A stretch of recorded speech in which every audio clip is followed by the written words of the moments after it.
লালু নীতীশ উপর জোটভার রাখে রোববার আরজেডি প্রধান লালু প্রসাদ কার্যত মহাজোটের মুখ্যমন্ত্রী নীতীশ কুমার একসঙ্গে জাত পালন ভার করা যাতে নীতীশজি চাহেন মাধ্যম নীতিটিবা মাইন সরকার চলতি রাহেজি সরকার নীতি সেটা চায় পর্যন্ত চালিয়ে যেতে হবে। লালু উচ্চাভিলাষী আরএস কাজ উদ্বোধনের সময়ে রাঘবপুর মানুষের অ্যাড্রেসিং বলেন ৫,০০০ সিআর ৬ লেন সেতুর বৈশালী পাটনা জেলার সাথে সংযোগ স্থাপন করবে যা নদী গঙ্গা জুড়ে কার্যকরী এবং শাসন সমস্যা কথিত হস্তক্ষেপ তার স্টাইল গণমাধ্যমে প্রতিক্রিয়ায় লালু জোট সবকিছুই ছিল জরিমানা দাবি ও নীতীশ এটা চেয়েছিলেন পর্যন্ত তার সরকার চালানোর করে চলতে হবে। অনুষ্ঠানের অন্যের সর্বশেষ স্পিকারের হচ্ছে লালু শীঘ্রই বিজেপি ও বিরোধী দলীয় নেতা আক্রমণ পর এই মন্তব্য করেন। অনেকে লালু সরকার চালাতে দেয়া হবে না এবং লালু হস্তক্ষেপ করবে বলে বিজেপি নেতাদের বিশ্বাস মতো হয় চাল রাখতে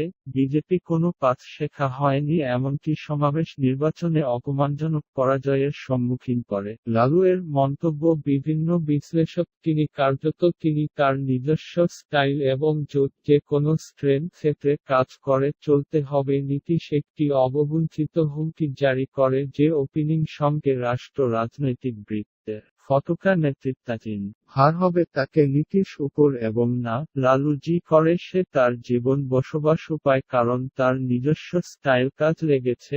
তিনি কি মনে করে যারা গ্রাহ্য করে না সরাসরি তিনি সে চায় ভাবে কাজ চালিয়ে যেতে হবে নীতীশটি সহ প্রত্যেকের বার্তা পাঠিয়েছে এবং কিছু মহাজোট ঘটবে তাহলে তিনি দায়ী হবে না। একজন সিনিয়র আরজেডি